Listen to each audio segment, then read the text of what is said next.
Well, good morning, church. I'm sorry I can't be with you this morning. It seems it's my turn to contract COVID, and so by the wonders of technology, I'm able to be with you remotely this morning via video camera. This morning is an important service, and the first one that we've done, certainly in my time here, looking at safeguarding awareness. And I want to just sort of set it in the context of Scripture and what Scripture has to say to us about caring for one another. There's two passages which I think are really important as we look at this subject this morning. The first one is Philippians 2, chapter 4, which says, "Let each of you look not only for his own interests, but also for the interests of others." We are family here at Shenley Christian Fellowship, and we are part of the wider Christian family. We're here to show the love of Jesus to one another, but also to a world which is full of people who don't yet know Jesus as their Lord and Saviour. And so, being aware of that, the words that Paul writes to the church in Philippi are so relevant to us today as we look at this subject of safeguarding awareness. Let each of you look not only for his own interests, but also for the interests of others. And the second verse, which I think speaks to us today, is from John chapter 13, verse 34, which says, "A new commandment I give to you, that you love one another as I have loved you, that you also love one another." These two verses speak to us of loving one another, of watching out for one another, of caring for one another. And we have a duty of care to one another, and particularly, though not exclusively, to children, to young people, and to vulnerable adults. From the moment that sin entered the world, Satan has been trying to steal, to destroy, and to ruin people's lives. And he chooses all kinds of ways to do that. And one of those ways is through abuse. Things like sexual abuse, physical abuse, emotional abuse. As children of God, Christians are not necessarily immune to the devil's schemes. And as we look at this subject today, it may be that some people have experienced similar types of abuse in the past and are living with the consequences of that at this time. So how should we as a church respond, as a body of believers, as a family?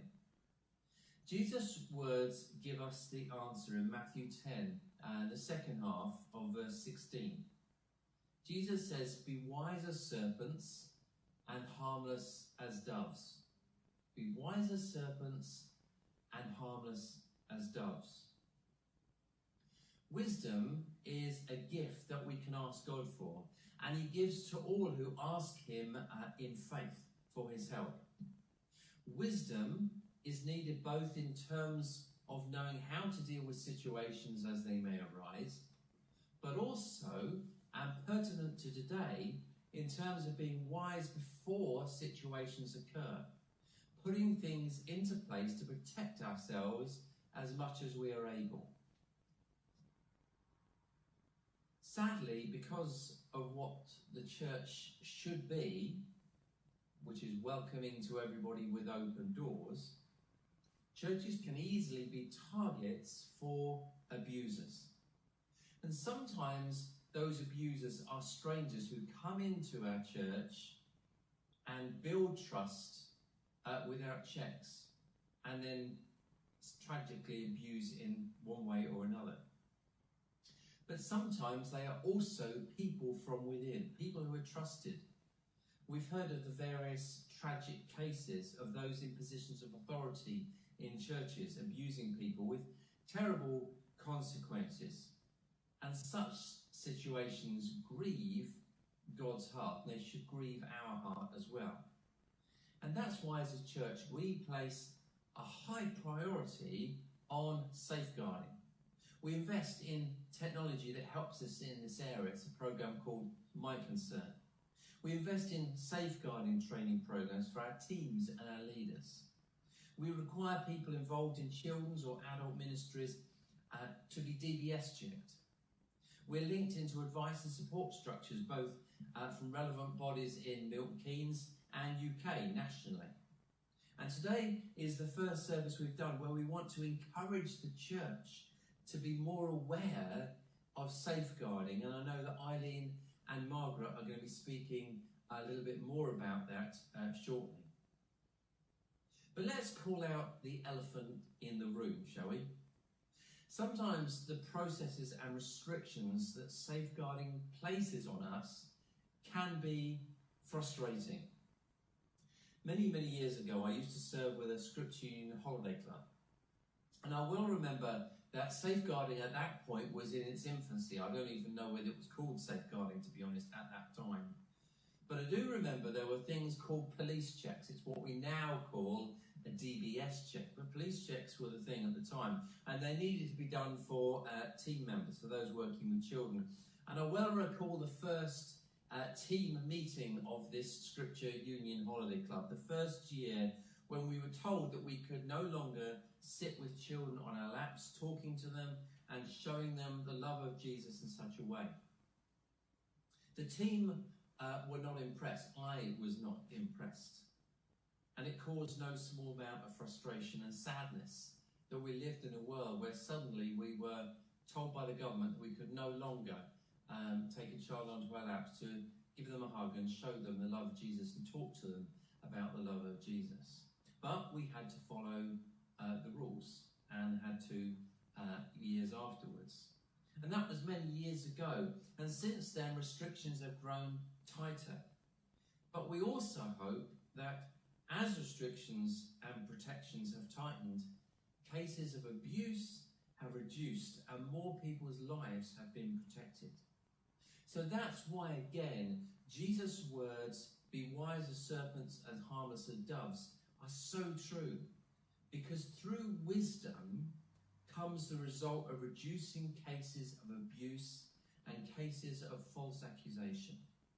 Wisdom says that yes, the rules are getting tighter, but wisdom also recognises that and understands the reason behind such restrictions and policies, that people's lives are valuable and precious, and that we want to show love and care to them by ensuring that as far as we are able, they are protected.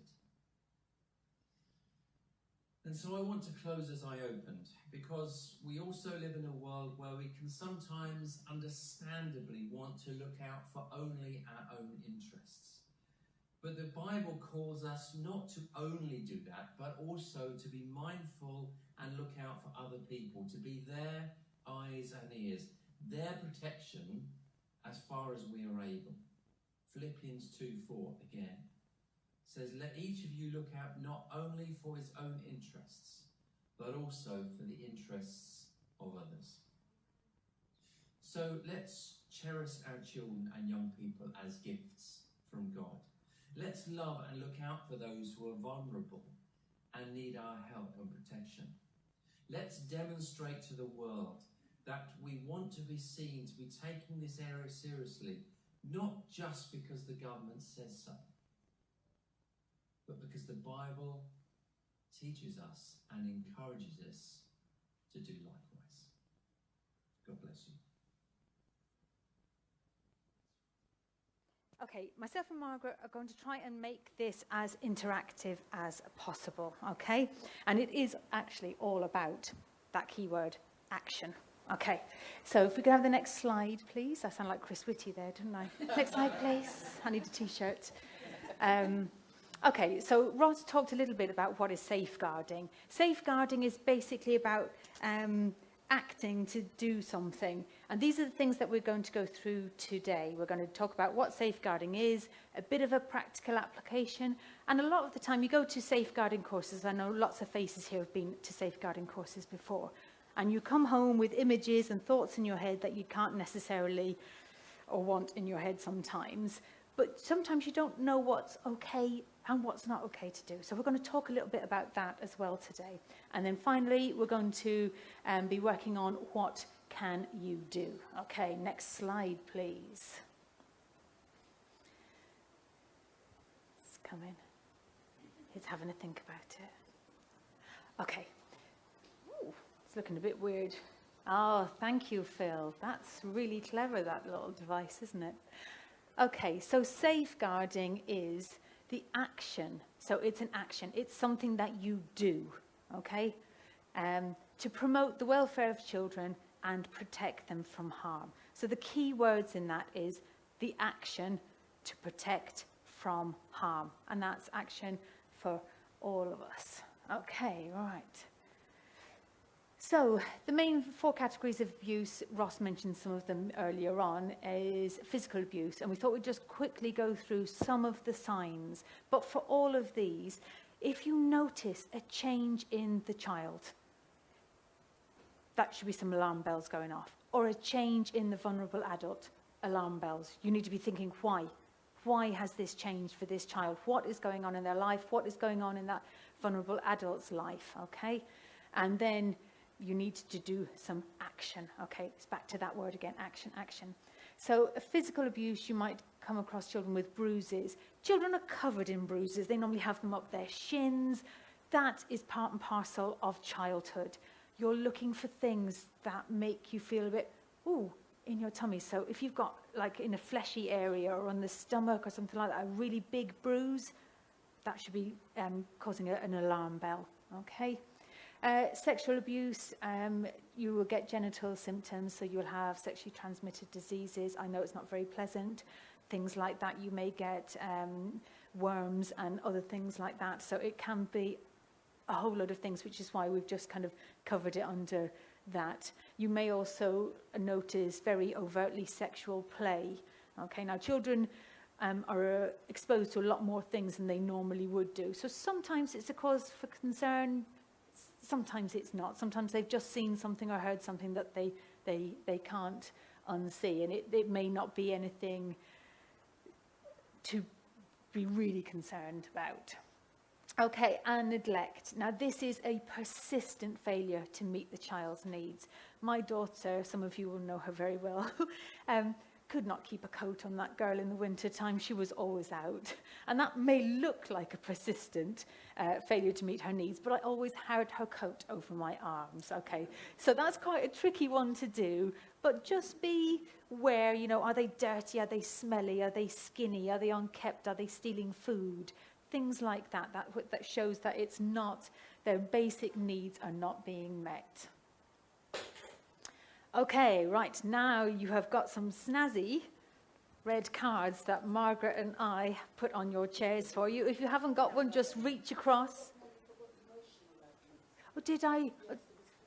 Oh, sorry, thank you very much. I'm glad you're awake. Well done. Okay, and emotional abuse. So that's, again, it's that persistent and ongoing. You're useless, you're rubbish, you're no good at this, just on and on and on. And that can really emotionally break a child and an adult down. Okay, so either of those. Thank you very much for that. I'm so glad you're paying attention.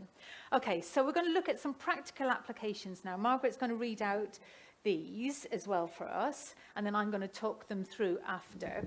So basically, as we're going through, I want you to be thinking about, are you worried? Put that one up. That's the red one. If you're red-green colourblind, I apologise now. It's going to be hard if you are. My husband's not here today, so that's fine. He's taken Thomas back to uni. If you think, I'm not really that worried, pop your green one up. If you're kind of like, well, I might be, but then again, I might not be, you can do that at me as well. Okay, so Margaret, all yours. Okay, so the first case study, so we have Francesca. She's joined a toddler group as a helper. She's friendly, chatty, and a really good communicator. She makes the children laugh. After a couple of weeks, you notice that Francesca tends to talk to Sarah a lot. Sarah's a little girl with communication problems. She's very shy. Francesca seems to be with Sarah most weeks and insists that she gives her a kiss and a hug goodbye. Francesca does story time and asks Sarah to help her turn the pages of the book for sitting on her lap. or by sitting on her lap. You like Francesca a lot and have hung out socially with her and her husband. Are you worried? What are we thinking? Some people saying it's all okay. That's interesting, actually, isn't it, Margaret? It is, yes. Yeah. Yes. There's a real little mix There's a there. mix. There is. Okay, right. Okay. So, from a safeguarding point of view, I would be saying to Francesca, you need to kind of protect yourself from false accusations here. If you've got a child sitting on your lap, you are leaving yourself a little bit open, a little bit vulnerable to accusations. There could be absolutely nothing in that. And some people think, oh, Francesca's a woman. Woman wouldn't do that. Unfortunately, yes, they would. And also, it happens in service. In Milton Keynes, there has been a case where a child has been abused in service, in front of full view in church. Unpleasant as it is, we're going to have to talk about these things. So, and again, when Ross was talking about interest, whose interest is that in, that she wants to give Sarah a hug? Is it Sarah's interests, or is it Francesca's interests? Yeah, I think that's mostly Francesca's interests. Sarah might not even want. She's like, no, go away, lady, stop kissing me and hugging me. She might not want that at all. Okay, and the last little bit where Francesca, you've hung out with her socially. Church is a kind of a grey area. We're friends with people. So I'm friends with Joy's family. So sometimes I've had Caris in Transformers when she was younger. So yes, she's my friend's daughter. But in that case, she's not my friend's daughter. She's somebody that, she's a child that I'm looking after in Transformers. So there's a different set of rules, a different set of boundaries. And I do fully understand in church settings, it's a little bit more fluid. The lines are a little bit more fluid, but we still need to do things to protect ourselves and protect children. Okay. Okay, so next one. Church has just finished and people are leaving the building with their children. As you leave the building, you notice Delia with her baby in her arms trying to get hold of Tyler, her toddler. After a couple of attempts of trying to get him out of the door, she slaps Tyler and he falls to the ground. So I'll just read that again. After a couple of attempts of trying to get him out of the door, she slaps Tyler and he falls to the ground. Delia then holds his hand and they leave the building. Are you worried or are you not? So most people are worried. Some people aren't worried. And they're probably not worried because they think, well, slapping's not illegal. It's a chastisement. It's a choice for parents. But from a safeguarding point of view, what would be worrying us is the force that hit the child to the floor. If she slapped him and then he went, and then threw himself on the floor, that's different. But if she's smacked him and he's fallen to the floor, it's that strength behind it. And also, bless her, it's a mum that's not coping at the moment. And we've all been there, we've all had little ones, we've all had days where we're like, oh, this is a terrible day. There used to be days where I'd put myself on timeout in my bathroom and say, I'm not coming out until I'm calm. Okay, and that's perfectly fine. It's all right to have days where you think, it's not going well today, okay? We're all human. But there's a mum that needs some help and some support. Now, with this, again, we should be acting, okay? You can go up. I mean, don't go up and chastise Delia. Poor Delia's having a bad day as it is, and so is Tyler, and so is the baby. They're all going to go home and have a miserable afternoon, probably. But they need some support, okay? So mention it to somebody, okay? You need to act, you need to do something with that. Thank you. Okay, next one. Oliver is great with children. The children love spending time with Oliver and he loves spending time with them. Parents let their children go and sit beside him during the service as they are quiet and quite frankly, that's a blessing. Are we worried or are we not?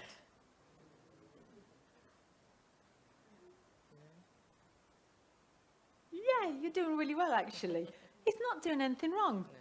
No. Oliver is a bit of a blessing to us all, isn't he? Yeah, they're sitting beside him, they're not on his lap, they're nice and quiet. Julie's really appreciative of the fact that they're nice and quiet. He's not doing anything wrong, okay? He's got a serving heart, He's in full view. He's being sensible.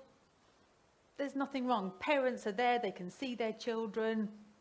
No, Oliver is fine. He's doing a great job. Okay, well done. Right, so that's enough of that practical bit there. I'm just going to take a quick drink. What's on the next one? Okay, right. This is where my beautiful assistant comes in.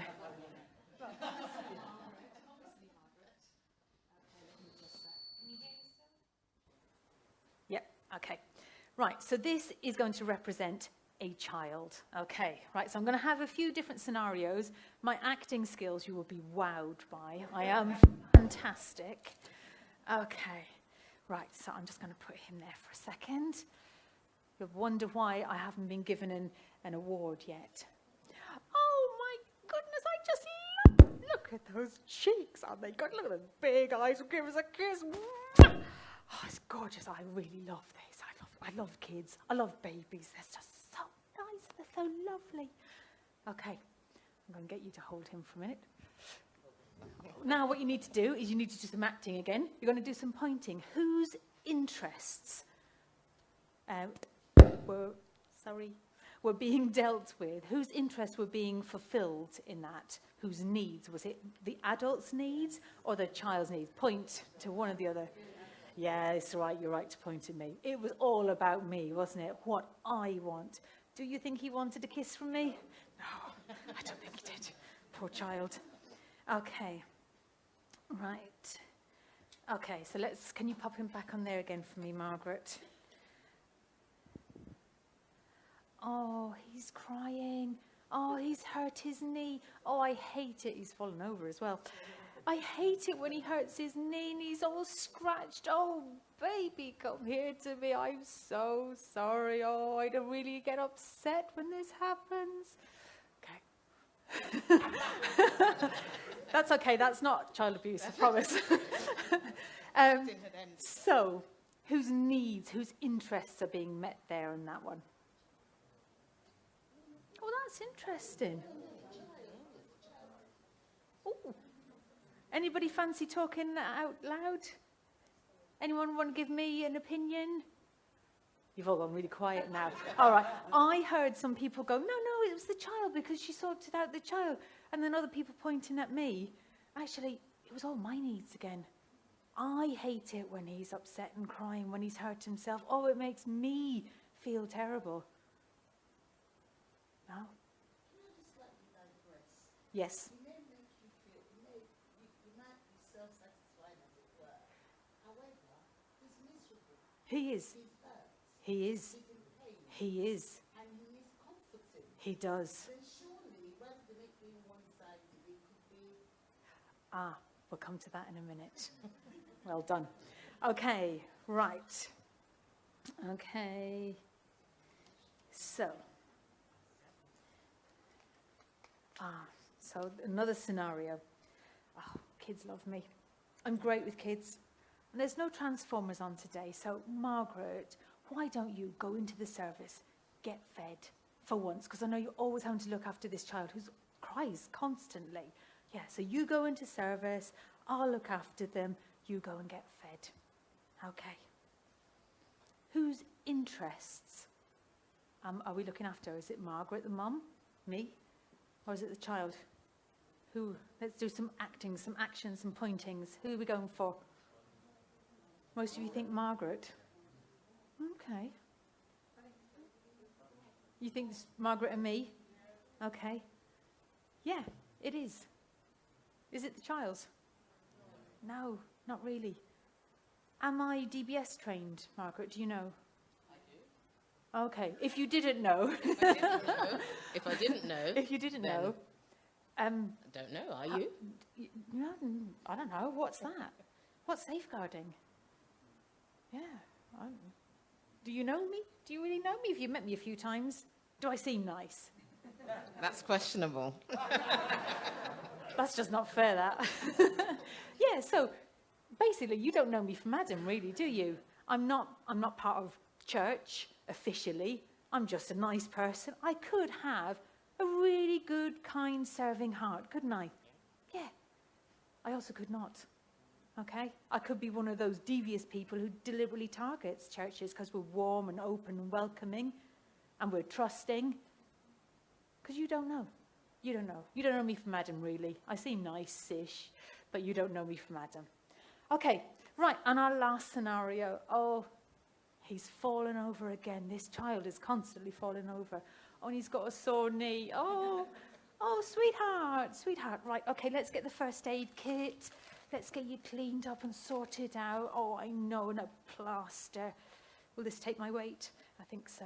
Oh, there we go. Some reassurance. Oh, dry your tears. There we go. Now, how you feeling? Feeling a bit better? Yeah? Should we go and get Mummy? Sorry. Okay. Right. Whose needs are being met? The child's. You think mine? Play along, okay? Play along. Okay. Yeah, so his needs were being met. That's the difference, thank you, from between the scenarios. Yes, Barbara? You sat next to the child.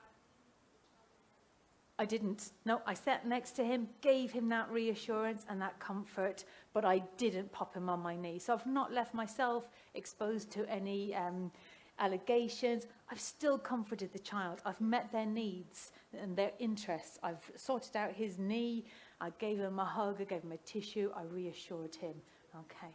Yeah, so that's the difference between the two. His needs were being met in that one, whereas the other one, it was all about me and how the child falling over made me feel. Okay. Right. On to the next one. Okay. So what can we do as a church? We all need to be aware. We all need to be thinking about where everyone is, what everyone's doing. And if you get a feeling in your tummy, I know it's a bit of a silly thing, but listen to it. If you get a feeling, normally we're not wrong.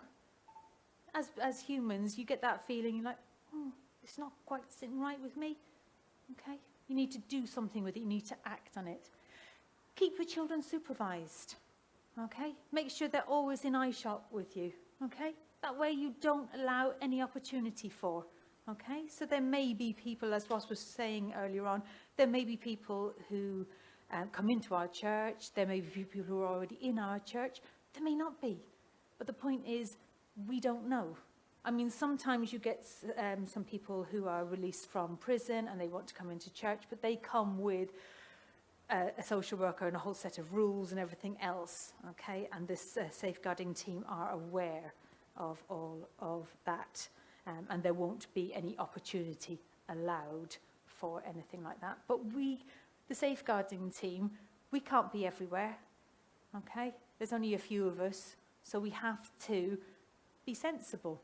Just be the same open, warm, welcoming people we always have been, but just don't allow opportunity for anything to happen. Okay, so what do you do if you're concerned about a child or a young person? Now, a child, who can tell me what is the definition of a child? Barbara? Anyone under 18.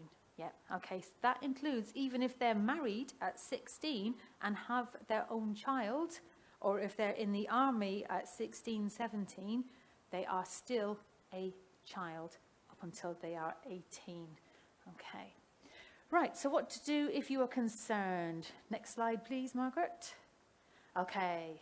Oh, this doesn't look quite so nice as it did before. It's supposed to say red, which is recognize it. So if you're thinking that child has changed, or I think that child has got a bruise somewhere I wouldn't expect a bruise, okay, you recognize it, write it down, and then you escalate it to the safeguarding team, okay? It is not your job, and it is not our job as safeguarding officers. We do not investigate. I am not trained to go and say to a child, so who did this, and what happened then, and da-da-da-da-da-da. No, just let the child tell you what the child wants to tell you. Write it down. Don't question. We could do harm that way, or we could lead, and we don't want to do that. So thankfully, it's not our job. All you have to do is write it down and then give it to one of us, okay? Now, the hard bit is when a child comes up to you and says, can I tell you a secret? Okay. Half of you thinks, yay, and the rest of you thinks, ooh, no, I'm not looking forward to this. Because sometimes they just want to come up and tell you that they've got a birthday party next week. Yeah, and that's fantastic. Other times they may want to tell you a genuine secret about what has happened to them. So when they say, can I tell you a secret? Your first response should be, well, it depends on what the secret is. Well done, Robert, you remembered it. It depends on what the secret is. So you're not breaking their trust. So they can decide. I mean, most of the time they may go away and come back and talk to you about it another time, but you haven't broken their trust. And you've got to remember somebody has already broken their trust in their lives by doing something not very nice to them of various sorts that we talked about earlier on. Okay, so leave it in the child's hands to come back to you to tell you. Okay, so on the safeguarding team at the moment, we've got myself, I'm the safeguarding lead, we've got Jenny, Joyce, and we've also got Patience, and hopefully Joy is coming on soon as another child's one. We just need to get Joy through the process of all of that. Now, Margaret is a safeguarding trustee. She makes sure that we are doing the training. She's involved training and all of those sorts of things. The practicalities of it. Make sure we're all trained up. We've all got DBSs. So Margaret kind of goes, right, who's sorted, who's not, all of that. Now, Ross sits outside of the safeguarding team. That is because it's good advice, a proper procedure, a recommended procedure, that's the word I'm trying to say. So that because of the role that he does, he's got many different hats on, and it would burden him far too much, and Margaret actually as well, if they knew about every single thing that happens day to day. So Ross sits outside. If you go and tell Ross something, that's fine, but Ross comes and he tells the safeguarding team. And the same with Margaret. If somebody speaks to her, then we come and we discuss it. Obviously, everything that is said is confidential unless a child is at risk. Okay, but that's a whole different thing. So recognize it. Has that child's behavior changed? Escalate it. Do something with it. Act on it. And then document it. Write it down as soon as you can in the child's words as they said it, if you can. Okay? So it's a true reflection of what the child has told you. And do not investigate. It's not our job, thankfully, and that. Okay, so point 2, who is responsible for safeguarding, everyone? Okay. You will notice, yes, you will notice when you point, I love this, when you point like this, you've got 3 fingers pointing back at you, okay? So it's good that, isn't it, like that? So that means, yes, it is me, ultimately, and the safeguarding team, but it's also us, it's all of us, it's everybody's business. Okay. And we are going to leave you with this one to sit and have a read through. And this is how Victoria Colombier, the little boy Peter, and all the other children who've been failed by our system is because of this. About 4 people named everybody, somebody, anybody, and nobody. So there's an important job to be done, and everybody was sure that somebody would do it. Anybody could have done it, but nobody did. Somebody got angry about that because it was everybody's job. Everybody thought anybody could do it. But nobody realised that everybody wouldn't do it. It ended up that everybody blamed somebody when nobody did what anybody could have done. Okay, that's it from myself and Margaret. If anybody wants to, yeah, that's the old one. If anybody ever needs anything, if you're not sure, if you've got a niggle, if you've got a feeling in your tummy, come talk to us. All right. Thank you very much.